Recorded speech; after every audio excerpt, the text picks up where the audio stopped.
ಹಂಡೆ ತುಂಬ ಎಣ್ಣೆ, ಕೂನಿ ತುಂಬ ಬಾಡು. ನೀವು ಕೇಳಿದ ನಿಜ. ಇವತ್ತು ನಾನು ಪರಿಚಯ ಮಾಡೋಕೆ ಹೊರಟಿರೋ ಪ್ಲೇಸು ತುಂಬ ವಿಭಿನ್ನವಾಗಿರೋ ಪ್ಲೇಸು. ಇದ್ರ ಇತಿಹಾಸ ಕೇಳೋದಾದರೆ ಈ ದೇವಸ್ಥಾನದ ಹೆಸರು ಬಂದು ಒಡೆಬೈರೇಶ್ವರ ಅಂತ. ಇದಿರೋದು ಅರಮನೆ ವನ್ಮಾಟ್ನಳ್ಳಿ ನಿಯರ್ ದುರ್ಗ ಹತ್ರ. ನಮ್ಮ ತಾತ ಅವ್ರ ಕಾಲದಿಂದನೂ ಈ ಆಚರಣೆ ಮಾಡ್ಕೊಂಡು ಬಂದಿದ್ದಾರೆ.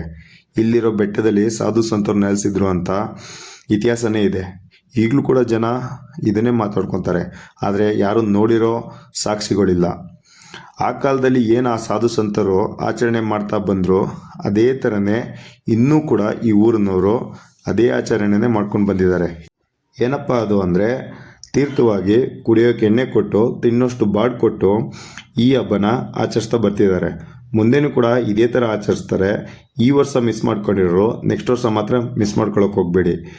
ಈ ವಿಡಿಯೋ ಇಷ್ಟ ಆಗಿದ್ದರೆ ನನ್ನ ಫಾಲೋ ಮಾಡಿಕೊಂಡು ನನಗೊಂದು ಸಪೋರ್ಟ್ ಮಾಡಿ. ಇದೇ ಥರ ಕಂಟೆಂಟ್ನ ಮುಂದಕ್ಕೆ ಇನ್ನೂ ತುಂಬ ಚೆನ್ನಾಗಿರೋ ಕಂಟೆಂಟ್ನ ನಾನು ತರ್ತೀನಿ.